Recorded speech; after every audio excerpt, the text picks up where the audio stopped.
हमारी संस्कृति, हमारे संस्कार सदा रहें हमारे साथ। सब्सक्राइब करें तिलक।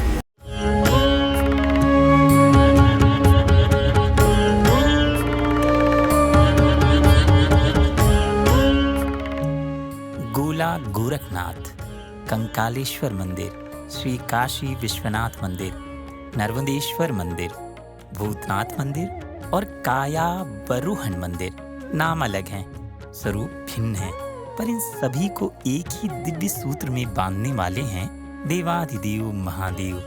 वह शिव जिनका नाम लेते ही मन में एक अलौकिक कंपन जाग उठता है। वह शिव जिनके चिंतन से चेतना जागृत हो उठती है। तिलक के इस विशेष एपिसोड में आइए इन पावन मंदिरों के द्वार पर एक साथ नमन करें। महादेव की कृपा से अपने जीवन को शिवमय बनाएं। यह वीडियो आपको शिव के सानिध्य में ले जाकर खड़ा कर देगा। जय शिव शंकर, हर हर महादेव। लखीमपुर के LRP चौराहे से लगभग 37 किलोमीटर की दूरी पर सरायन नदी के तट पर गोला गोकर्णनाथ मंदिर स्थित है, जहां सड़क मार्ग एवं रेल मार्ग दोनों के ही द्वारा पहुंचा जा सकता है। गोला के रेलवे स्टेशन से गोला गोकर्णनाथ मंदिर आधे किलोमीटर से भी कम दूरी पर स्थित है। मंदिर की परिधि में पहुंचकर प्रथम द्वार से प्रवेश करते ही शेड द्वारा ढका हुआ एक लंबा सा गलियारा नुमा मार्ग दिखाई देता है। इस मार्ग से गोकर्णनाथ मंदिर जाते समय बीच में बूढ़े बाबा का मंदिर भी आता है और इसके प्रति भी धार्मिक यात्रियों की गहरी आस्था है। मार्ग के किनारों पर पूजन सामग्री की दुकानें सजी हुई हैं, जहां से श्रद्धालु शिव जी को अर्पण करने के लिए फूल तथा प्रसाद ले सकते हैं। क्षेत्रफल की दृष्टि से ये मंदिर लगभग 5000 वर्ग मीटर में फैला हुआ है। इस मंदिर में प्रवेश के लिए 3 द्वार निर्मित हैं और धरती से गर्भगृह की गहराई लगभग 9 फीट है। गोला गोकर्णनाथ शिव मंदिर का इतिहास त्रेता युग से संबंधित है। एक पौराणिक कथा के अनुसार एक बार भगवान शंकर ने रावण की तपस्या से प्रसन्न होकर उसे दर्शन दिए और वरदान मांगने को कहा। तब रावण ने भगवान शिव को हमेशा के लिए अपने साथ लंका ले चलने की इच्छा प्रकट की। भगवान शिव ने रावण को स्वयं के स्वरूप का शिवलिंग प्रदान किया और शर्त रखी कि लंका तक के मार्ग में वो कहीं भी शिवलिंग को धरती पर नहीं रखेगा, और यदि वो इसको धरती पर रखेगा तो फिर शिवलिंग सदा के लिए वहीं स्थापित हो जाएगा। रावण ने शिवजी की बात मान ली और शिवलिंग को लेकर लंका के लिए चल पड़ा। लेकिन जब रावण गोला गोकर्णनाथ के पास पहुंचा तो उसे लघु शंका की आवश्यकता लगी। तब रावण एक चरवाहे के हाथ में इस याचना के साथ शिवलिंग थमाकर चला गया कि वो उसे धरती पर नहीं रखेगा। रावण को लघु शंका में जब देर हो गई तब चरवाहा शिवलिंग को धरती पर रखकर चला गया। वापस आने पर रावण ने जब शिवलिंग को धरती पर रखा हुआ देखा तो वो बहुत क्रोधित हो गया। उसने शिवलिंग को फिर से उठाने का बहुत प्रयत्न किया, किंतु वो असफल रहा। इस बात से क्रोधित होकर रावण ने शिवलिंग को अपने अंगूठे से धरती में दबा दिया। इस शिवलिंग पर रावण के अंगूठे का निशान एक गड्ढे के रूप में आज भी अंकित है, जिसके कारण शिवलिंग का आकार गाय के कान के समान दिखाई देता है। यही कारण है कि इस मंदिर का नाम गोकर्णनाथ रखा गया है। बाद में रावण चरवाहे को मारने के लिए भी दौड़ा। बेचारा चरवाहा रावण से बचने के चक्कर में भागते भागते एक कुएं में गिरकर मर गया। जिस स्थान पर चरवाहे की मृत्यु हुई उस स्थान को आज भी भूतनाथ के नाम से जाना जाता है और प्रतिवर्ष नागपंचमी के बाद पड़ने वाले सोमवार को यहाँ मेला भी लगता है, जिसे स्थानीय लोग भूतनाथ मेला कहते हैं। भूतनाथ के दर्शन किए बगैर भगवान गोकर्णनाथ के दर्शन भी अधूरे माने जाते हैं। मंदिर के पास ही एक भव्य जलाशय है, जिसे गोकर्ण तीर्थ कहा जाता है। गोकर्ण तीर्थ के बीचों बीच शिव जी की एक विशाल प्रतिमा स्थापित है। लगभग 150 वर्ष पहले जूना अखाड़ा के नागा साधु इस मंदिर का प्रबंधन देखते थे, लेकिन बाद में उन्होंने गोस्वामी समाज को इस मंदिर की देखरेख का कार्य सौंप दिया। मंदिर इतना प्राचीन है कि सर्वप्रथम इसका निर्माण कब और किसने करवाया, इस बारे में कोई प्रमाणित साक्ष्य उपलब्ध नहीं है। मंदिर की निर्माण शैली सामान्य है तथा इसके शिखर पर भी कोई विशेष नक्काशी दिखाई नहीं देती। मंदिर में नंदी जी की प्रतिमा के सामने मुख्य गर्भगृह है। गर्भगृह में शिवलिंग धरातल से थोड़ा नीचे स्थित है, जिसे ऊपर से एक जाली के द्वारा ढका गया है। भक्तगण इस जाली के ऊपर से ही शिवलिंग पर जल तथा दूध चढ़ाते हैं। मंदिर के प्रांगण में अन्य देवी देवताओं के भी अनेक छोटे बड़े मंदिर बने हुए हैं। भक्तों, उत्तराखंड के गढ़वाल मुख्यालय पौड़ी में लगभग 2200 मीटर की ऊंचाई पर स्थित है कंकालेश्वर महादेव मंदिर। ये एक प्राचीन एवं दिव्य मंदिर है जो आस्थावान श्रद्धालुओं को देव दुर्लभ मुक्ति प्रदान करने वाला है। भक्तों, इस मंदिर में भगवान शिव की उपासना करने वालों का निश्चित ही कल्याण हो जाता है।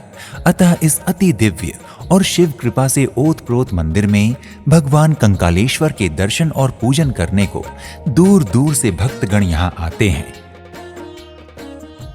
अगर कंकालेश्वर मंदिर के इतिहास की बात करें तो ये एक अति प्राचीन मंदिर है। स्कंद पुराण के केदार खंड के अनुसार ताड़कासुर दैत्य ने तपस्या करके ब्रह्मा जी को प्रसन्न कर लिया। ताड़कासुर जानता था कि ब्रह्मा जी उसे अमरता का वरदान नहीं देंगे, इसलिए उसने अपनी बुद्धि से वरदान मांगा कि मेरी मृत्यु शिव जी के पुत्र के हाथों हो। ब्रह्मा जी ने उसे तथास्तु कहा। उसके बाद ताड़कासुर ने देवता, मानव एवं तीनों लोकों को जीतकर हर जगह अपना अधिकार कर लिया।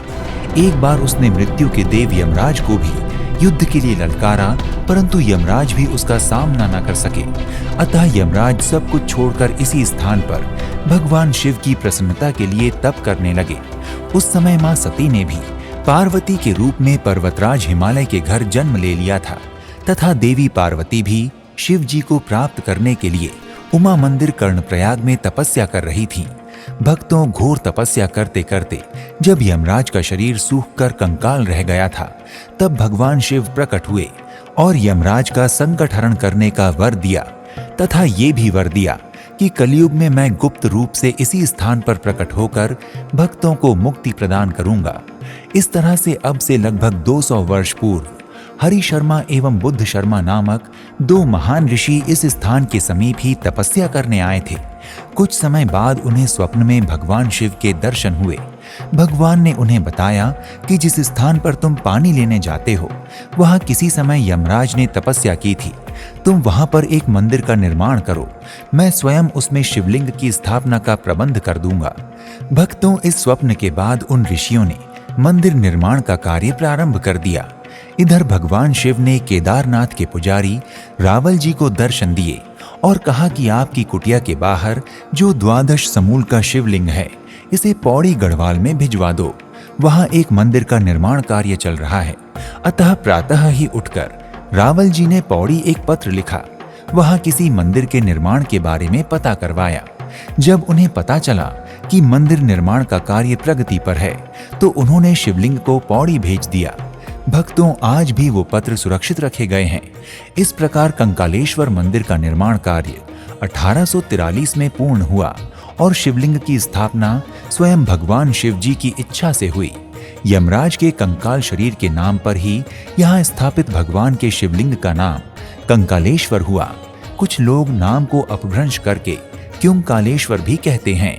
भक्तों, मुक्तिदाता होने के कारण यहाँ विराजित भगवान भोलेनाथ को यहाँ मुक्तेश्वर महादेव भी कहते हैं। मंदिर के प्रवेश द्वार पर भगवान भोलेनाथ की मूर्ति और सुंदर घंटा लगा हुआ है। मंदिर में प्रवेश करने के लिए जैसे ही सीढ़ियां चढ़ना प्रारंभ करते हैं, एक दिव्य ऊर्जा के स्पर्श से शरीर के रोम रोम आह्लादित हो जाते हैं। मंदिर में जाने का मार्ग ही इतना सुंदर और मनमोहक है कि मन स्वतः ही शिव जी के चरणों में बंध जाता है। मंदिर का प्रांगण और आसपास के दृश्य का सौंदर्य देखते ही बनता है।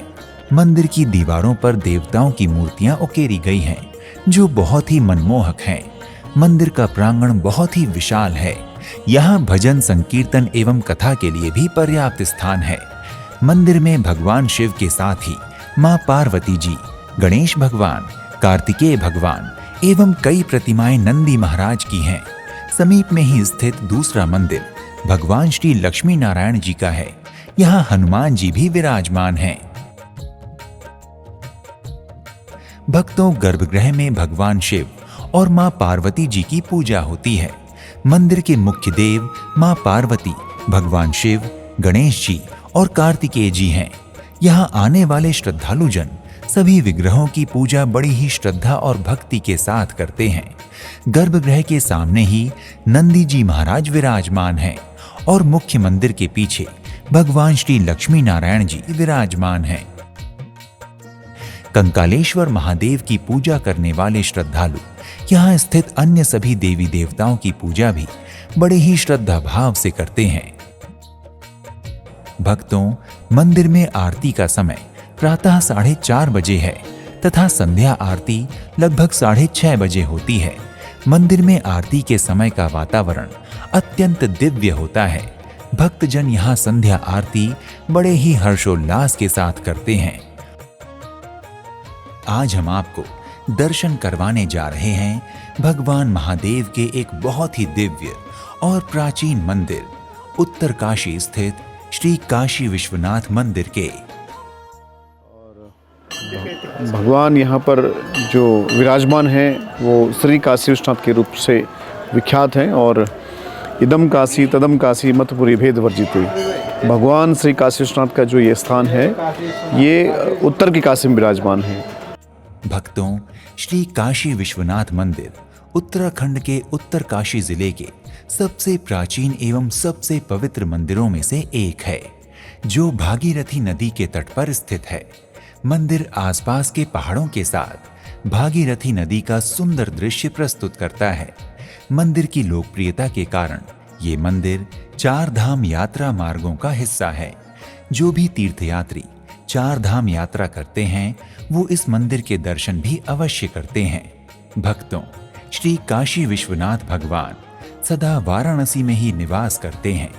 वाराणसी कहते हैं वरुणा और अशी नदियों के संगम को। यहाँ उत्तर काशी में भी ये संगम काशी विश्वनाथ मंदिर के समीप हुआ है। इसलिए भगवान काशी विश्वनाथ जी ने इस स्थान को चुना है। यहाँ 33 कोटि देवी देवताओं के साथ स्वयं विश्वनाथ भगवान उत्तर काशी में विराजते हैं। ये स्थान चारों ओर से 4 पर्वतों से घिरा हुआ है। ये पर्वत हैं वर्णत पर्वत, इंद्रकील पर्वत, ऐरावत पर्वत और बालखिल्य पर्वत। तो भगवान विश्वनाथ के रूप में ये 2 जगह विराजमान हैं, एक पूर्व काशी में, एक उत्तर की काशी में। तो यम उत्तर काशी प्राणी नाम मुक्तिदायिनी धन्य लोके महाभागा कलो ये सा में स्थिति। तो वो लोग धन्य होते हैं, वो लोग भाग्यशाली होते हैं, वो लोग वैभवशाली होते हैं जो इस भगवान शंकर काशी विश्वनाथ की धरती पर जन्म लेते हैं, ये जीवन यापन करते हैं, ये यहाँ पर दर्शन करते हैं, ये यहाँ पर प्रवेश करते हैं। तो ये प्रवेश का क्या मतलब है? प्रवेश का मतलब है काशी क्षेत्र। तो काशी का क्षेत्र मतलब होता है कि वरुणा च असी वाराणसी। तो जिस स्थान पर वरुणा और असी नदी का संगम होता है उस स्थान पर भगवान विश्वेश्वर के रूप में, विश्वनाथ जी के रूप में विराजमान होते हैं। भक्तों, उत्तर काशी स्थित श्री काशी विश्वनाथ मंदिर के विषय में कहा जाता है कि इस मंदिर की स्थापना सर्वप्रथम परशुराम जी ने की थी। फिर 1857 में टेहरी की रानी खनेती देवी ने मंदिर का जीर्णोद्धार कराया था। भक्तों, एक किंवदंती के अनुसार कहते हैं कि कलयुग के दूसरे भाग में जब वाराणसी पानी में डूब जाएगी तब श्री काशी विश्वनाथ को उत्तर काशी के मंदिर में स्थानांतरित कर दिया जाएगा। भक्तों, मंदिर से जुड़ी एक अन्य कथा के अनुसार कल्प के प्रारंभ में ऋषि मार्कंडेय जी की आयु मात्र 12 वर्ष की थी, पर मार्कंडेय जी शिव भक्त थे। अतः जब यमराज उन्हें 12 वर्ष की अवस्था में लेने आए तो ऋषि मार्कंडेय ने भगवान शिव को बाहों में ले लिया और महामृत्युंजय मंत्र का जाप करने लगे।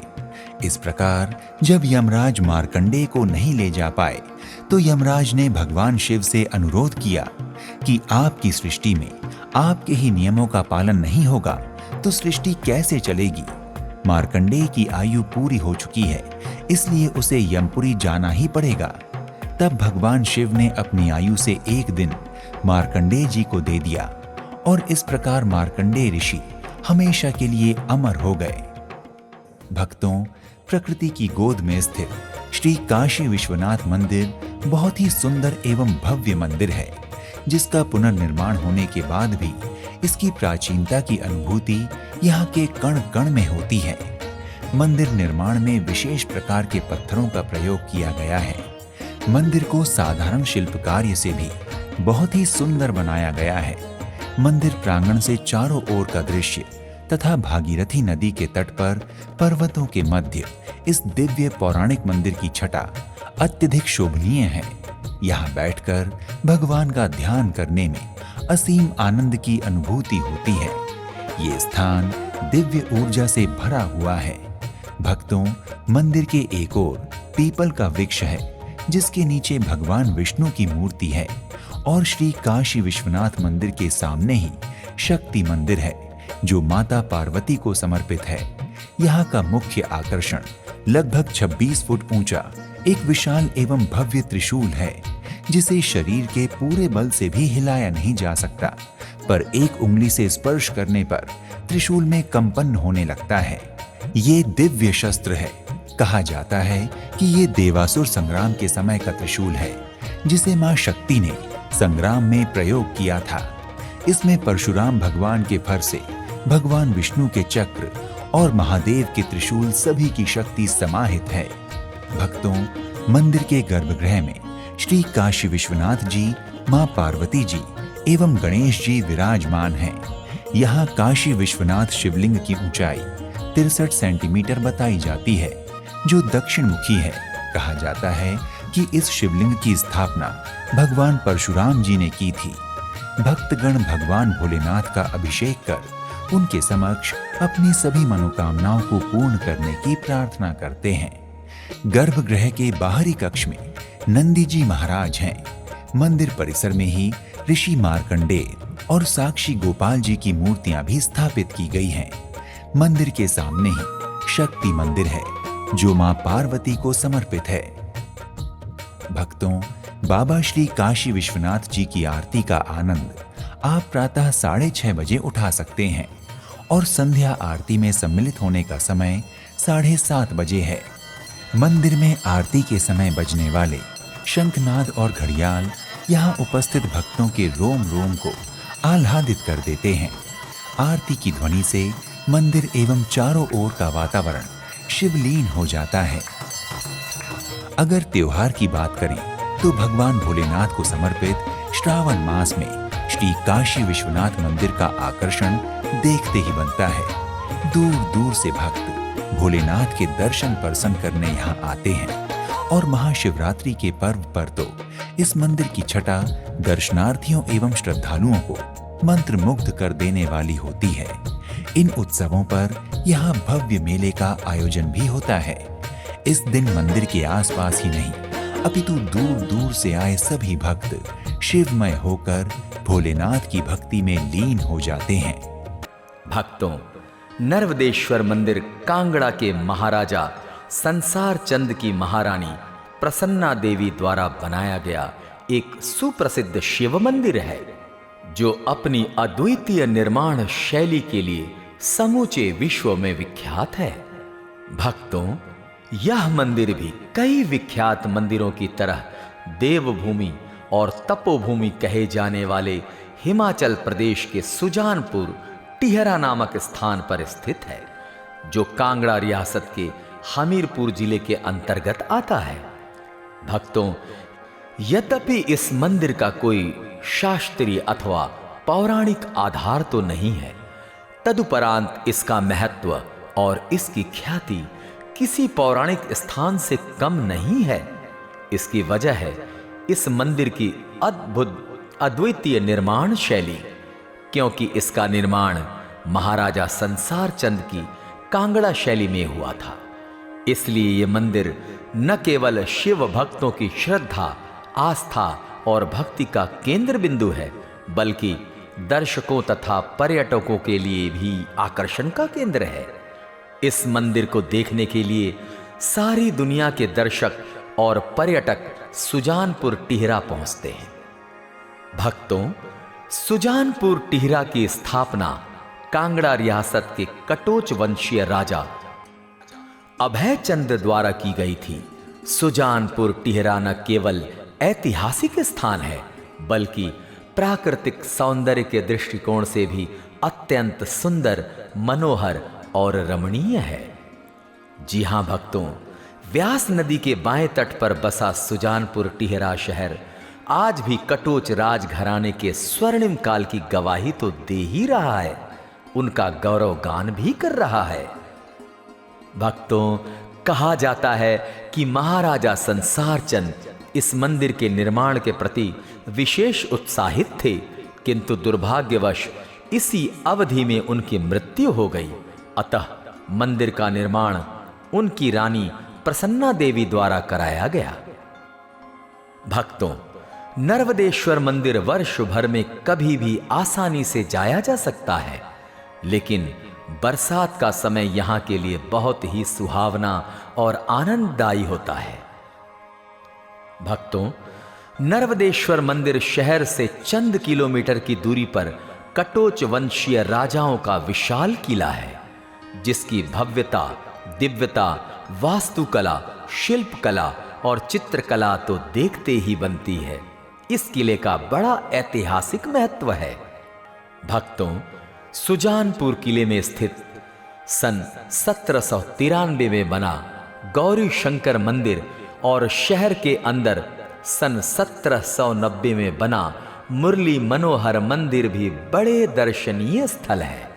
सुप्रसिद्ध सैनिक स्कूल सुजानपुर टिहरा भी शहर के बीचों बीच स्थित है। भक्तों, कहा जाता है महाराजा संसार चंद्र के टिहरा में बने महल हैं, जिसमें 22 राजाओं के बैठने की व्यवस्था थी। लोग इसे बारादरी कहते थे। बारादरी की रामायण और महाभारत कालीन वास्तुकलाएं और चित्रकलाएं बड़ी सुखद और मनभावन लगती है। पुण्य भूमि हिमाचल प्रदेश के मंडी जिले का ऐतिहासिक प्राचीन भूतनाथ शिव मंदिर।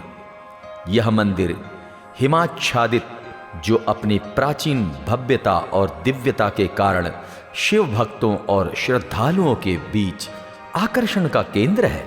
भक्तों, पौराणिक मान्यता के अनुसार भगवान शिव पर्वतराज की पुत्री माता पार्वती को विवाह के पश्चात विदा करवा कर ले जा रहे थे। उस समय भगवान शिव को संसार का ध्यान आया, तो वे बारातियों के साथ ही अपनी नई नवेली दुल्हन को, माता पार्वती को वहीं छोड़कर तपस्या में लीन हो गए। बहुत समय तक शिव के वापस न आने पर माता पार्वती करुण क्रंदन करने लगी। उनके करुण क्रंदन को सुनकर बारात के पुरोहित आगे आए। उन्होंने भगवान शिव का आवाहन करने के लिए मंडप की स्थापना करवाई। मंडप में प्रकट होकर भगवान शिव ने कहा, उन्हें क्यों बुलाया गया है? इस पर पुरोहित ने कहा कि आपकी याद में क्रंदन करती करती माता पार्वती मूर्छित हो गई है। तभी से इस स्थान का नाम मंडप से मांडव्य और फिर मंडी पड़ा। यहां भोलेनाथ स्वयंभू शिवलिंग के रूप में प्रकट हुए हैं, इसीलिए भगवान भूतनाथ को मंडी के अधिष्ठाता भी कहा जाता है। भक्तों, ऐतिहासिक प्रमाणों के अनुसार राजा बाहुसेन से 19वीं पीढ़ी में राजा अजबर सेन हुए हैं। जब 1527 ईस्वी में मंडी शहर की स्थापना की गई थी, तब मंडी के प्रथम राजा के रूप में अजबर सेन का राज तिलक किया गया। उस समय पहले मंडी एक दुर्गम और घना जंगल था। यहां गंधर्व लोग रहते थे। गंधर्वों के अंतिम राजा गोकुल थे। सन 1527 में राजा अजबर सेन ने राजा गोकुल को मरवाकर इस सारे क्षेत्र पर अधिकार कर लिया। इसी समय में राजा अजबर सेन ने इस मंदिर का निर्माण कराया था। यह मंदिर भगवान शिव को समर्पित है। इस मंदिर का निर्माण उस काल में बनवाया गया था जब रियासत की राजधानी को मंडी से भियोली में स्थानांतरित कर दिया गया था। भक्तों, एक रात को राजा अजबर सेन को भगवान शिव ने स्वप्न दिया कि इस घने जंगल में एक गाय खड़ी है और उसके स्तनों से स्वतः दूध की धारा निकलकर बह रही है। उस स्थान पर एक शिवलिंग है, अतः तत्क्षण उस स्थान से शिवलिंग को बाहर निकलवाओ और विधि विधान से मंदिर का निर्माण करो। स्वप्न के अनुसार राजा अजबर सेन ने वहां जाकर स्वयं ही वो दृश्य देखा तो भाव विभोर हो गए और उस स्थान की खुदाई करवाई। तो खुदाई के दौरान वहां शिवलिंग मिला। उसी शिवलिंग को वहां प्रतिष्ठित कर शिखर शैली का भव्य मंदिर बनवा दिया, क्योंकि वह स्वयं शिव भक्त थे। भक्तों, जनश्रुति के अनुसार राजा अजबरसेन के उत्तराधिकारी राजा सिद्धसेन एक बार काशी गए तो उन्होंने काशी जी का भव्य दृश्य देखा। उनके मन में भी मंडी को छोटा काशी का स्वरूप देने का मन बन पड़ा। मंडी में पहले त्रिलोकनाथ और भूतनाथ मंदिर के गर्भगृह ही केवल शिखर शैली के बने हुए थे। राजा सिद्धसेन ने त्रिलोकनाथ के साथ भूतनाथ मंदिर के साथ सभागृह बनवाया, जो बड़े बड़े विशालकाय स्तंभों पर टिका हुआ है। भक्तों, भूतनाथ मंदिर के हर स्तंभ में शिव पुराण में वर्णित शिव शक्ति की रासलीला, योगियों की सर्पाकार कुंडलिनी को स्तंभों पर उकेरा गया है। मंदिर की बाहरी चार दीवारी में चारों ओर नाचते गाते गंधर्वों की मूर्तियां हैं। मुख्य द्वार के बाहर नंदी बना है। मंदिर का तकनीकी पहलू इतना प्रभावी है कि आप गली में खड़े खड़े भी भगवान शिव के दर्शन कर सकते हैं। पहले मंडी शहर में यही एक प्रमुख मंदिर था, जहां सारे शहर के लोग नित्य प्रति पूजा पाठ और भजन सत्संग करते थे।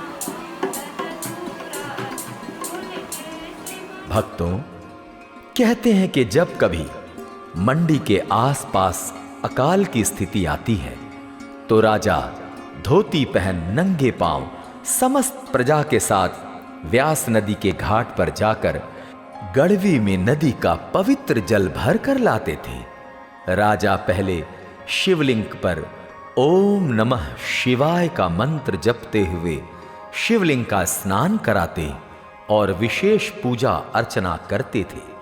जब शिवलिंग का वह पानी जल दरी से निकलकर नालियों से होते हुए फिर व्यास नदी में मिल जाता था, तभी आकाश में घने बादल छा जाते थे और जोर जोर की वर्षा होती थी।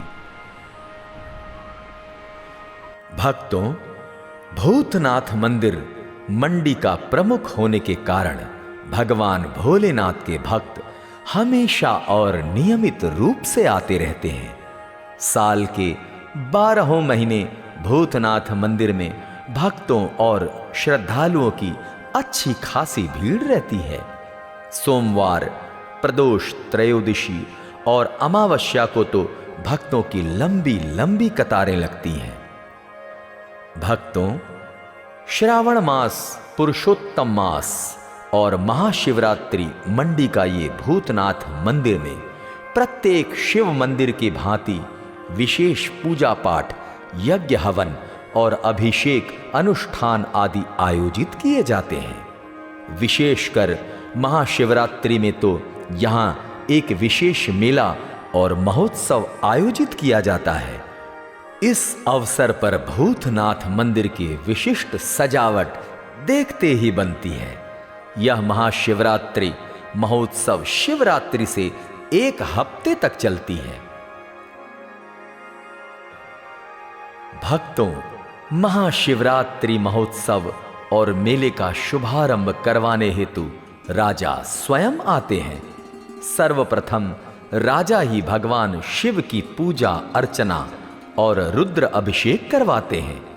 इस मंदिर में यह परंपरा सैकड़ों वर्षों से आज तक अनवरत चलती आ रही है। भक्तों, भूतनाथ मंदिर में प्रतिष्ठित भगवान शिव के प्रति प्रगाढ़ आस्था है। कहा जाता है कि इस मंदिर में आकर जिसने भी सच्चे मन और संपूर्ण श्रद्धा भक्ति से भगवान शिव का पूजन अभिषेक किया, भगवान भूतनाथ की कृपा से उसके मनोरथ अवश्य पूर्ण होते हैं। गुजरात राज्य के वडोदरा में कायावरोहण गांव, जिसे कारवन भी कहते हैं, जो वडोदरा से लगभग 30 किलोमीटर की दूरी पर है, यहीं पर स्थित है कायावरोहण महादेव मंदिर। ये बहुत ही प्राचीन एवं पौराणिक मंदिर है। इस मंदिर में स्थित महादेव को लकुलीश महादेव कहा जाता है। मंदिर में स्थित लकुलीश महादेव शिवलिंग निराकार साकार रूप अद्वितीय पर ब्रह्म भगवान शिव के ध्यान मग्न योगी के रूप का प्रतिनिधित्व करता है। भक्तों, कायावरोहण को गुजरात का काशी कहा जाता है। इस दिव्य धाम को चारों युगों का धाम माना जाता है। कहा जाता है कि ये धाम सतयुग में इच्छापुरी, त्रेता में मायापुरी, द्वापर में मेधापुरी और कलयुग में कायावरोहण के नाम से जाना जाता है। कहा जाता है कि जब पृथ्वी धुरी बदलती है तब जहां भूमि होती है वहां समुद्र बन जाते हैं और जहां समुद्र होते हैं वहां भूमि आ जाती है। पर यह स्थान जैसा है वैसा ही बना रहता है। यही इस दिव्य स्थान की महत्ता है। भगवान शिव ने यहाँ काया रूप में अवतरण किया था, इसलिए इसे कायावरोहण कहा जाता है। ये भोलेनाथ के 68 महातीर्थों में से 51वां तीर्थ है। यहाँ विश्वामित्र ऋषि ने त्रेता युग में गायत्री मंत्र की सिद्धि की थी और इसी गांव में मां सती के कंधे का भाग गिरने के कारण यहाँ शक्तिपीठ स्कंद वाहिनी मां का मंदिर भी है। स्कंद पुराण में इस स्थान के बारे में बताया जाता है कि प्रत्येक युग में इस धाम का नाम युग के अनुसार बदलता है। अब से लगभग 5500 वर्ष पूर्व कलयुग के प्रारंभ में भगवान शिव ने यहाँ मानव काया में एक बालक के रूप में अवतार लिया था, इसलिए इस स्थान को कायावरोहण कहते हैं। यद्यपि मंदिर में स्थापित शिवलिंग की स्थापना विश्वामित्र ऋषि ने 17.5 लाख वर्ष पूर्व की थी। इसी शिवलिंग में भगवान शिव ज्योति रूप बनकर समाहित हो गए थे।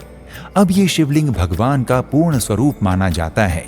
भगवान जब ज्योति रूप में इसमें समाये तभी से भगवान का ऐसा तेजोमय मुखमंडल स्वरूप इसमें प्रकट हुआ है। 12 ज्योतिर्लिंग के जैसे ही ये भी स्वयं तेजोमय शक्तिमान शिवलिंग है। जो इनके दर्शन करता है उनके समस्त पाप नष्ट हो जाते हैं और उन्हें परम गति की प्राप्ति होती है। भक्तों, ऐसी मान्यता है कि लकुलीश महादेव जी की परंपरा में सभी आचार्यों को भगवान भोलेनाथ ने दर्शन दिए हैं।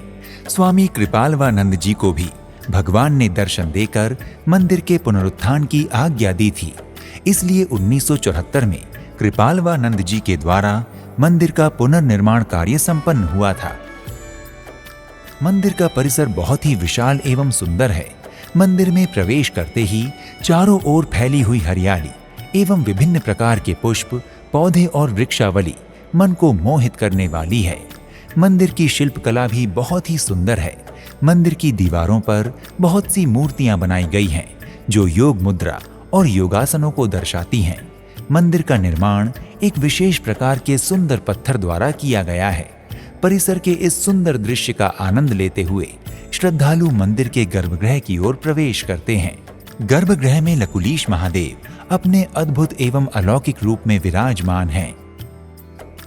भक्तजन लकुलीश महादेव जी की पूजा एवं अभिषेक कर अपने समस्त संकटों से तर जाते हैं और अपनी मनोकामनाओं की सिद्धि करते हैं। भक्तों, यहाँ लकुलीश महादेव के मुखारविंद की पूजा होती है। कलयुग के आरंभ और द्वापर के अंत में भगवान मानव काया में प्रकट हुए थे, इसलिए यहाँ शिवलिंग में समाहित भगवान के उसी मानव रूप की उपासना की जाती है। गर्भगृह में भगवान लकुलीश अति दिव्य शक्ति संचरित रूप में विराजित होकर लोगों को मनवांछित वर प्रदान कर रहे हैं। गर्भगृह में माता पार्वती एवं शिवलिंग के सामने ही नंदी जी भी विराजमान हैं। श्रद्धालु गर्भगृह में महादेव के दर्शन करने के पश्चात नीचे के तल में ब्रह्मलोक एवं विष्णुलोक में भी दर्शन करते हैं, जहां ब्रह्मा जी एवं विष्णु जी के कई स्वरूपों को बहुत ही सुंदर मूर्तियों के रूप में विराजित किया गया है। मंदिर प्रांगण में गणेश जी, हनुमान जी एवं देवी माता के भी मंदिर हैं। श्रद्धालु सभी देवी देवताओं का दर्शन पूजन पूरे भक्ति भाव से करते हैं। मंदिर परिसर की ओर से योग शिविर का आयोजन भी किया जाता है, जिसके माध्यम से समाज को योग से जोड़कर स्वास्थ्य और आध्यात्मिक लाभ पहुंचाया जाता है। भक्तों, मंदिर संस्था के द्वारा यहाँ यज्ञशाला और भोजनशाला भी संचालित की जाती है।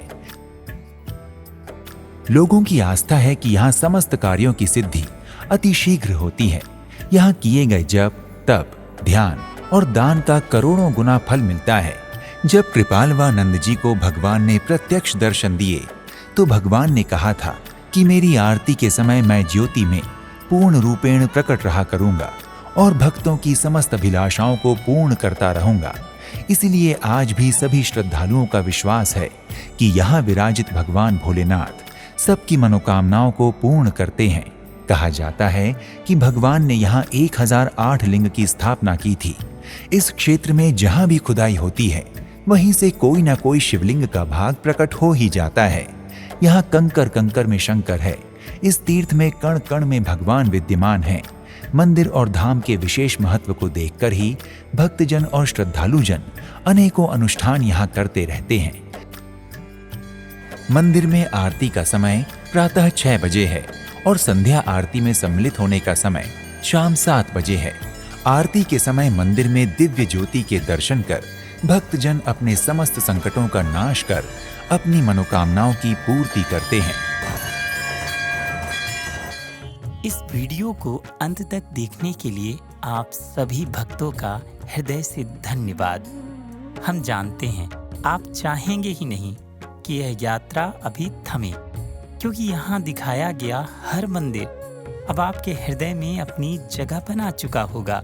आदिदेव की कृपा आप सभी भक्तों पर सदा बनी रहे और आपका जीवन शिव भाव से अलौकित होता रहे। बाबा भोलेनाथ की जय। हर हर महादेव। जय शिव शंभू।